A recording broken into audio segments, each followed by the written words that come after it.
Hi, mamas, and welcome back for another episode of Moms with Moms. Moms offering mom support with moms on microphones. If you're new here, go grab yourself your favorite mug and put whatever the heck you want to put in it. Could be water, wine, maybe a little Bailey's and coffee, whatever you're drinking, because we're about to have a bestie vent session. This channel talks about all things about postpartum, pregnancy, and parenthood. The taboo things that people don't talk about but should.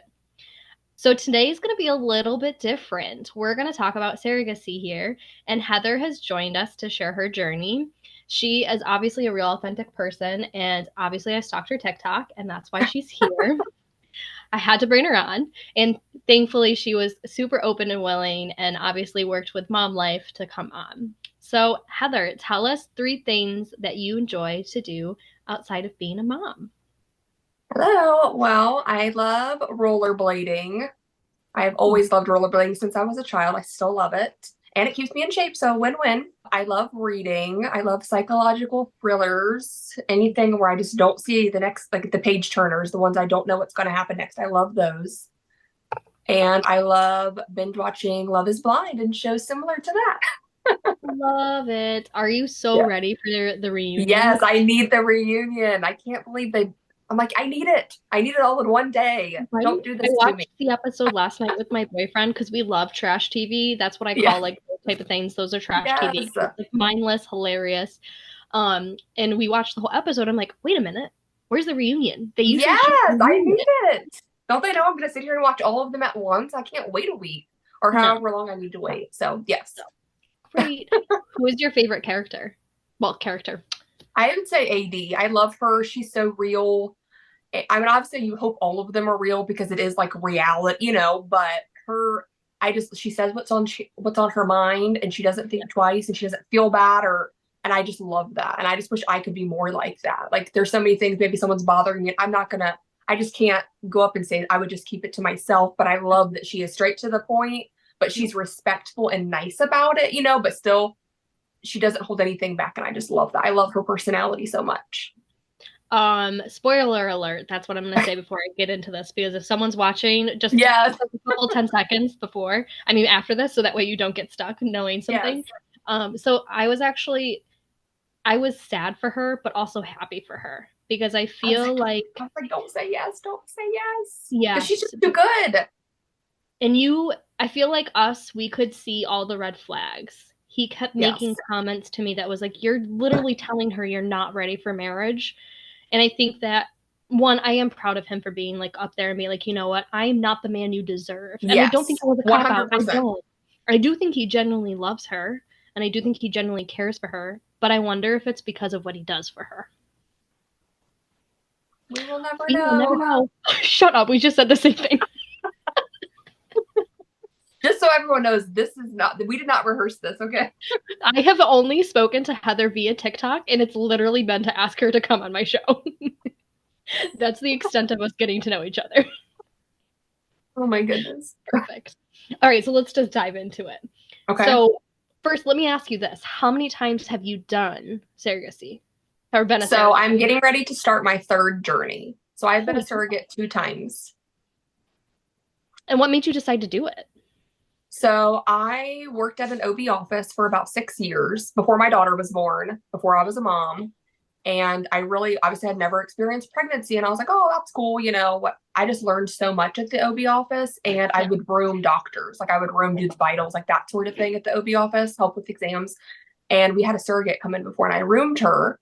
And I was like, oh, like usually when someone would come in pregnant, I'd be like, oh, what are you having? Well, and she's like, oh, it's Yeah. not my baby. And I was like, you're pregnant. Like, what do you mean it's not yours? And I just never had met a surrogate. I really didn't know anything about it. And I was like, and then like, I was stalking her and I was like asking her a million questions I was so interested in. Well, then a few years later, I got pregnant, had my daughter, and I loved being pregnant. Loved it, loved it. I was not sick. I know that's what everyone says. I have 6 sisters and they all tell me that I'm crazy. They love me, but they tell me that I'm crazy because they did not have the same experience. I think I threw up one time with my daughter. I weigh more now than I did at 9 months pregnant with my daughter. Like I barely gained weight. I was really little. I just loved it so much. I loved feeling her move. I had a not too bad of a birth. And then I was like vacuuming the day I got home from the hospital. I could do everything. So it was like, if I could do this 10 more times, like I love this. And I had planned to have more kids, but then me and her dad broke up, so I was single, and I was like, you know what? Where is that surrogate? I added her on Facebook, and I started talking to her and asking her questions. And I was like, you know what? I want to be pregnant. I love pregnancy. I want to help someone grow a family, and I don't want any more of my own kids. So like, literally, this is perfect. Like, why not? Yeah. So that's kind So of how it you, started. I was gonna say, obviously you like it because you're on your third round. Yes, yes. Well, I waited for a while. So my daughter, when I started stalking that surrogate, I was like 6 months postpartum from my daughter. And me and her are friends now, so I can say that. So I didn't actually become a surrogate for the first time until my daughter was like 3 or 4.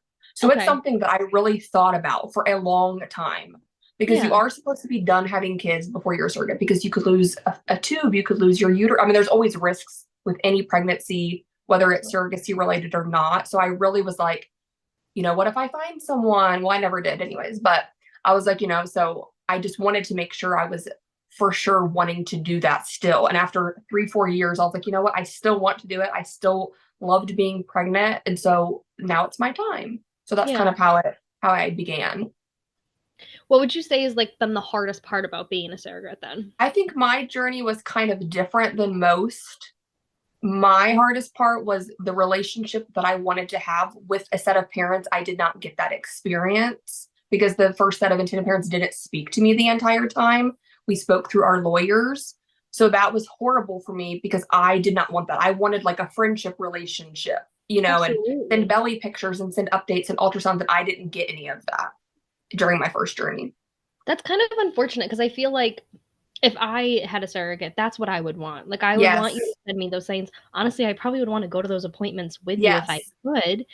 Like Yes. you're carrying my child and I want to know everything you're doing. Like what's the Yes, baby doing now? exactly. I would be Like is stalking it the person that was carrying oh my baby. 100%. Like 100, and I always think of that. Each time I've done it, I think if this was someone else carrying my baby, like What would yes, I you do have to trust them, but I want to know about their life and their everyday routine and what yeah, they're doing and and things like that. I would just want to know and be in the loop of things because that's my baby.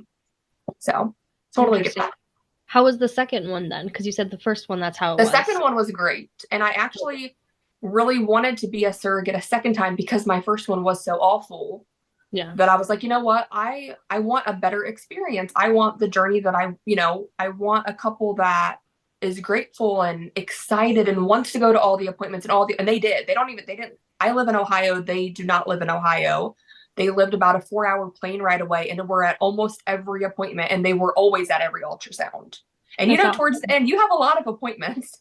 And Yeah. if the mom and dad both couldn't come, one of them would always come. If maybe for work they couldn't come every single week, but then the mom would come one week, the dad would come one week, the mom would, and they were both so awesome, amazing, like just the best. So opposite from the first journey. Which is again, that's crazy because like I don't know. That's just weird. It And is. almost like it's not your child, obviously, Right. because as a surrogate, you're carrying someone else's child, but it's Yeah. also, it kind of, in a way, it's somebody that you care for. So it's Yeah. like, wait, if you don't care about you right now, are they going to care about this baby when the baby's here? Yes. Like, I that's what the my thoughts entire would first be. journey, I was so worried, stressed, upset, any synonym to those every day, thinking like I'm gonna wake up and have a miscarriage because I'm so stressed and scared. I feel like Yeah. my blood pressures were not very good at my appointments during my first journey because it was just like such a stressful time and which is supposed to be such a happy time. Well, and I feel like again, that's probably like the blessing and the beautiful part about being a surrogate is you're Yeah. doing something so amazing and it's Yes. supposed to be an amazing journey. Yes. That's Exactly. Yes, wild. you are right. That's wild. So then with the first one, how was it? Like, obviously you gave birth, you had the baby. How was that relationship afterwards? Like, were you able to meet So them or did you after just it was like it was before I was pregnant, like when I first met the mom and had spoken to the dad very briefly, I would say. In the hospital, I had planned to have a vaginal birth. With my daughter, I did have a vaginal birth. So I was induced because they lived really far away. So typically with surrogacy, they do want to induce you so the okay? parents can be there, which I completely understand. And I had already been induced with my daughter. So I was like, that's fine. Some people I know are really against that. And that's the beauty of surrogacy. That's your decision. You don't have to do that just because you're a surrogate. If you want to wait to go into labor, you wait. You decide.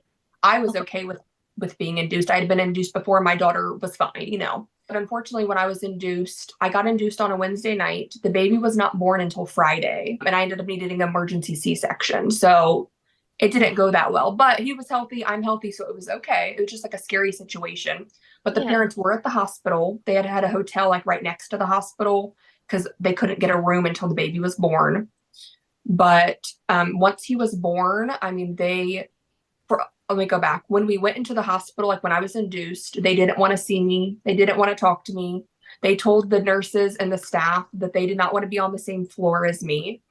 So I wasn't even in the baby. I wasn't in the mother baby floor after my C-section. I was like on some surgical floor, which I know people are like, oh, you had a C-section. That's why. No, usually whether it's a C-section or not, you're on the mother baby floor. We're like, we don't want to be on the same floor as her.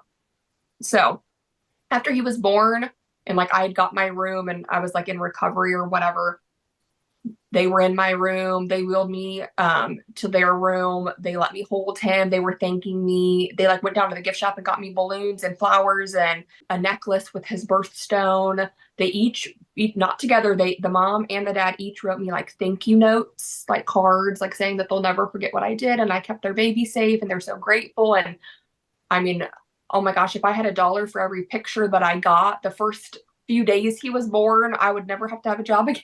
Like, I mean, just so many pictures and texts. And even though they didn't speak to me, I still had brought them a bag of baby clothes. He was born in November. So like, I just had to think of how old will he be at this holiday and this, and I got him like different holidays for all these different months. And she was thanking me for those then after he was born. And every time a holiday would roll around, she'd send me the pictures of him wearing those outfits and thanking me. And look, he's rolling over now. I mean, just so many updates, so many pictures.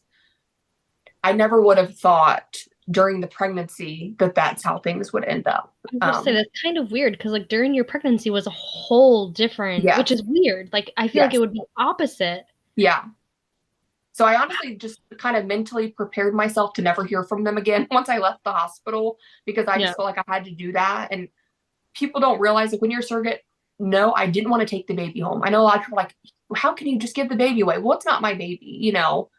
I think of your best friend, your sister being pregnant. Do you want to take their baby home? You want to take their baby? You know what I mean? Like you don't. You love it. You care for it. You want the best for it. You want to go visit it, but you don't want to take it home. You know Yeah. what I'm saying? So it's just a very different like relationship. And I just kind of mentally prepared myself to, I hope I hear from them. I hope I see a picture of them from time to time, but I'm not expecting it. And that way I'm not let down. So I was like ecstatic, you know, getting updates, getting pictures, getting, you know, here's his first birthday, here's his second, here's his third, here, you know, just Oh. like I could not ask for how it ended up to be better. To Well, and I say feel really. like as a surrogate, I think it's a little bit different, in my opinion, than adoption. Because an adoption, like, that is your child. Yeah. That is your child that you do You have mean like if you to. give a baby up for adoption? Yes. Yes, yes, 100%. That to And a me, lot I of feel people like think it's so that. A lot of different. people are like, well, it's your eggs. And there is a surrogate. It's a, oh my gosh, I should know this. I can't think of it. I was a gestational carrier. And gestational means that it was no relation to me. It was their egg and sperm that made an embryo that was implanted. Traditional surrogate, that's what it is when like, I guess they would have like taken my eggs and the dad's sperm and something like that. I could never do that because to me, that is like just giving my baby away or, you Yeah. know, I don't think a lot of states even allow that, to be honest. I'm not positive. I'm not like a professional at knowing about that. Most of the agencies that I've researched like don't even mention traditional surrogacy because I think the legal could be a lot crazier. Like if the Yeah. surrogate was to change her mind, I think it could be a lot trickier, you know, because it is, you know, the baby is related to the surrogate in that case. So I steer clear of that. Well, and again, But I I feel just like want people to know kind of there is a difference. that does. Again, I would assume that. Yeah. I would think that that's the way it is because that Yeah. makes sense to me, and I feel like you're right 100%. To me, the other way would be literally adoption. Like someone is adopting your child. Yes. You're not Yeah. you're not giving a home to a child. Someone's Exactly. taking your child. So, which Yes. I am not against adoption. Let me just put that from the No, record. no. Oh, right. I'm not saying against adoption. I personally like if that is what you want to do, go ahead. Like that is the Yes. best for you, that's 1000%. best for your child. Absolutely do it. I just again I think surrogacy is very different because Oh, like you yes. just said, Totally it is different not your category, I child. feel like. Not your child. You're just giving Right. that child a home for a little bit. Yes, exactly. It's My almost like oven and their bun. exactly. You're fostering their baby for a little bit, just Yes, in your yes, body. exactly. So, what was the experience like with your second one? So my second one, so I did not work with the same agency. The first agency, I feel like really, I would say failed me. Yeah. And I would never work with them again. So when I was deciding to do a second surrogacy, and I was like, you know what, I can find a great agency that supports me and my decisions and, we're on the same page and, knows what I'm looking for in parents. It's honestly like, as crazy as it sounds, it's like dating. Yeah. Like you create a profile of a couple that you're looking for, and then they like, you can go through couples and like, oh, this couple wants to have a relationship with the surrogate and text every day. That's what I'm looking for. Yeah. And then they look at like the surrogate's profile, like, oh yeah, this person's active and this person, works from home. I'd like to have someone that works from home, or I'd like to have someone that works in healthcare or whatever it is. And I love your mug so much. And Thank you. It was I do have to say this was handmade by Chris and Jack Company. They are uh-huh. local in the capital region, so she does anything that's personalized, and she did actually a really, really I good love it job. so much. It's so cute. Thank you. Thank I'm you. sorry. Distracted. Squirrel. Exactly. So when I was looking for another agency, I was like, you know what? I want to find an agency that we're on the same page, that is not just like, oh, yep, this is another surrogate, we're making money. Like, because to me, since I had only ever worked with that first agency, I just assumed in my mind that's how all agencies were. Yeah. Well, a woman had reached out to me that also had a horrible experience with the agency that I used to be with. And she works for this agency. And she's like, you know what? No pressure if you want to do an independent journey. And just for any listeners who don't know, independent is like when you just don't work with an agency. Like I could post on Facebook that I'm looking for a couple doing an independent journey. And like we would do the legal ourselves, we would do the medical. So we just Okay. wouldn't go through an agency. And a lot of parents want to do that because it's a lot less money. You don't have to pay the agency.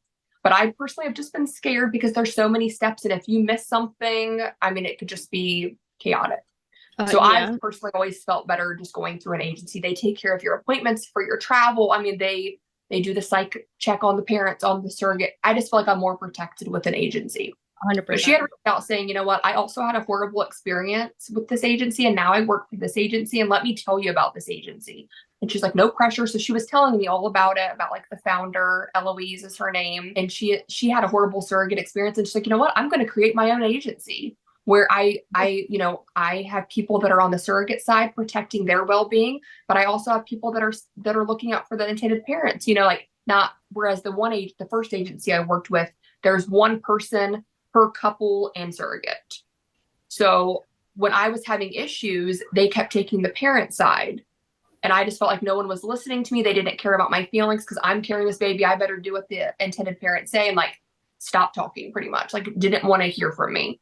Well, I feel like Whereas it's important for you to have your own advocate, basically. yes, an advocate, that's the perfect word. Yes. And so this other agency was like complete opposite of the other one. They're like, you know what, we want to make sure like they wanted to get to know my personality before matching me or before even looking for couples to, and what kind of relationship do you want? And I feel like the first one didn't really care. Like, oh, you're a body. This people need a kid. Mm-hmm. You know what I mean? Like that's honestly how I feel. So this agency is just so different. And another reason I feel like that I just was like, yes, you guys are the agency that I want to work with. When I had said like, well, if I have a question, what's your email? And she's like, Heather, you're going to text me if you have a problem. And I don't care if it's 2 a.m, if it's 5 a.m, like this is not a 9 to 5 job. And I was like, what? Because, oh my gosh, if you would have messaged the first agency at 6 p.m. on a Friday, you probably aren't getting an answer until Tuesday. You better not bother them on the weekend. And I'm thinking like, you can go into labor at any time. There's so much, and just, I was like, oh my gosh, you care, and I really have someone listening to me and being there for me. And there was an incident in my second surrogacy where I started bleeding at like 5 weeks, and that's never happened in any pregnancy. And I was freaking out, obviously. It was like 11 p.m. on a Friday. And I'm texting her, like, I don't know what to do. Like, I don't want to scare the parents. Should I go to the ER first? Should I tell them? Like, because I don't know what to tell them. And she's like, you do what you're comfortable with. Well, I did end up reaching out to them because I kept thinking, okay, if I was the parents, what I want to know if my surrogate was bleeding. Yes, I would, And so I just kept them informed the whole time I was at the ER. It all ended up being fine. But like they just are so caring and sincere and genuine and just amazing. So they really just got me a couple that I feel like, or matched me with a couple. I don't want to say like got me a couple that wanted the same relationship as me, wanted to come to all the appointments, wanted to be so involved, wanted to send me updates after, wanted to be in the room when I delivered, wanted to, they requested adjoining rooms when I delivered this last time. So our rooms were connected, so I could go in their room anytime because I had the C-section, so like I'd have to be wheeled over. But they wanted me to be close because they knew I wouldn't be able to get up and like walk around very well. And I was like, oh my gosh, that's so sweet. The other people didn't want to be on the same floor as me, so it just, I couldn't, so many opposites from my first, yes, from the journeys. Oh my goodness. Well, and I think it's hard though too, because you don't really know if an agency is good for you until you're in the moment. And you kind of can't Yes. leave that agent, not can't, you can't leave that agency until it's done. Nope, you can't. So Because you're probably in a exactly. contract, right? You are. Before even matching, you do sign with the agency to say that like I will like, I don't know, follow their rules, or I don't know. I should know, but I really don't remember all that it says. But pretty much like you're working with them and only them. You're not working independently or with another agency. You won't talk like badly about the agent, things like that. This agency in the contract, because I actually just signed my contract, my new contract with this agency, like last week, I think. Yeah. So I'm still pumping currently, but I'll be done pumping in like a week or two. I've been weaning. It's when I can kind of start the matching process again. But I just signed with them, and it even says like, if you decide to not complete a surrogacy, just let them know, and then you're out of the contract. Like it's nothing. Like they're not like, we're gonna fine you or we're gonna do, or like I don't remember my first contract from the bad agency, but like I'm sure it didn't say, I'm sure I wasn't just able to walk away, No, it's probably like you need to do this, you need to do that.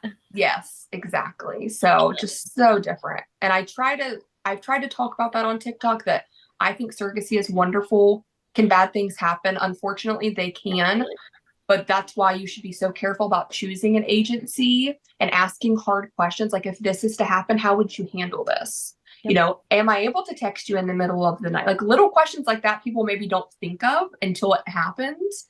So I try to give them, like, I hate to say all these horrible scenarios, but you do need to ask those questions, because you never know what will happen. So, Well, no, and I feel like doing something like this, you need to be prepared and you need to be supported and you need to yeah. know what's going to happen if something Yeah. happens. Oh, yeah. Because that's you and somebody else's baby. So Yes. it's So not it's like, not to be taken lightly. It's a big no, deal. it's a really big deal. It's Yes. a really big deal. How many more times do you think you're going to be a surrogate? So if I could do it endless times, I would do it 10 times, but this will be my last time because I have to have another C-section, and you can only have 3 C-sections total. So I will never be cleared again to be a surrogate. Aww. So the last time I was really hoping to have a VBAC, but my doctor just didn't feel safe inducing me because the risk of another emergency C-section is really high. Yep. And so he's like, if you go into labor, we won't stop it, and we'll try to deliver vaginally. But he's like, if you go past like 39 weeks and some days, we're going to plan your C-section. I was like, you know what, you're the doctor. Like that sounds safe to me. My emergency C-section was not a fun experience. And like, it was so painful. While I was in labor, I was pushing for over an hour, and then I needed the C-section. So it was like a lot for my body to go through, I think. Yeah. This time with the planned C-section, I don't want to say it was easy, but compared to the emergency one, night and day. Oh my gosh, I was feeling so much better in the hospital. When I got home, I feel like I was able to move around a lot quicker than the last time, like, because I think my body had just been through too much. So like, I was like, if you want to plan it, that's fine. So whenever I'm pregnant again, I'll have another planned C-section. So if you could give 3 pieces of advice to somebody who maybe want to be exploring becoming a surrogate, what would it be? I would say, first decide if you want to do an independent journey or an agency journey. Because I feel like there's a lot to think about, like maybe write down pros and cons and things like that. Yeah. If you want to work with an agency, don't do what I did and just find the first one you found on Google that had a few good reviews. Because it does not have good reviews from you. No. So I would say do your research. That's a big thing that I say. My second and third, and now my third journey, I'm working with family inceptions. They're amazing. And I tell people, if you have no idea and you want, I mean, you can talk to any agency. You can talk to 30 agencies that you find, Yeah. and you can ask them questions. It doesn't cost you anything, just your time. What does that hurt? You know, and I love them, but I never say like work with them. You know, like I want people to do their own research and find their own agencies that they vibe with and have like a connection. So I would say do your research about an agency. I would say write down any of your concerns. You don't have to breastfeed. A lot of people are like, oh my gosh, do I have to breastfeed their baby? Do I have to pump for their baby? You don't have to. You just, that's in your contract. You say yes or no, I might want to. Like that's not a decision you have to make. So if you have any concerns, I'd write them down and either talk to the agency about it, join a surrogate group, look up surrogates like myself on TikTok and ask questions. We all love answering questions. Like we want to make you feel comfortable if you want to be a surrogate. You know, we're not going to lie to you about something. We'll say good, bad, whatever, just the truth. So I would say do some research with surrogates, ask any, you know, get your worries answered. And let me think of another one. Just say be yourself and be honest. Don't say you meet a couple and they're like, we want you to be a vegetarian. Is that okay? And you're like, yes, because they're nice and I want to be a vegetarian now. Don't do that. Just be yourself, because I feel like, you know, you can only keep up an act for so long. And like, why would you not want to be yourself? Because I've seen surrogates that like change their whole lifestyle to accommodate the parents.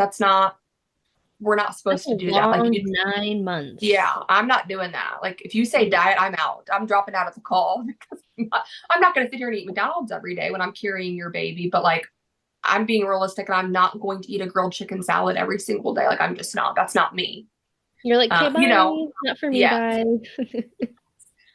You know, so I feel like it's really important to be honest. So absolutely. Awesome. Well, cheers. Yes, I have a Red Bull too because I have a paper to write after this. Oh my goodness. So I can't go to sleep yet, but that's okay. Oh, I forgot to take a drink. It's funny that you say that because I literally did a paper earlier today and last night. So I'm also in school, so I get how it goes. It's fucking fun. It was going to be done Friday, and here we are. It's not due till next week. I have time, but damn, it's about procrastination. So I do know a lot about the topic. So it's perfect for you. You're like, while doing this paper, I learned that I was like, I actually have firsthand experience with this topic. Awesome. Well, again, thank you so much for joining and being honest, real, and authentic. And I appreciate you. Yes, I love talking with you anytime. And I hope you have a good night and have some peace before you go to bed and some you time. Showering. I might take a bath. I might even feel a little dangerous to take a bath tonight. Oh, you're as wild as I am about to write this paper. So wild. Bye. Thank you for asking me to talk and talking with me and everything. No problem. Thank you for sharing your story. Yes. Okay, bye. Bye. Have a good night. You too. Thank you for coming back for another episode of Moms with Moms. If you like this episode, make sure to hit the like button. And if you haven't subscribed, you need to go subscribe right now. You won't get notifications, or you won't know when a new episode's dropped or when I post a fun little video. Make sure you hit the subscribe button. And if you want inspiration, daily reels, or just a little snippets of my life, make sure you follow my Instagram. And for the uncensored, less filtered version of me, make sure you follow my TikTok. And if you want to go follow Heathyr and her journey, here's her TikTok right here. And if you have any questions for Heathyr about her journey or anything related to surrogacy, if you want a surrogate and you're looking for a surrogate, she can kind of help point you into direction. Make sure you leave some comments below and I'll connect you guys. And as always, moms, we're surviving and thriving because as moms, that's what we do. Bye, besties.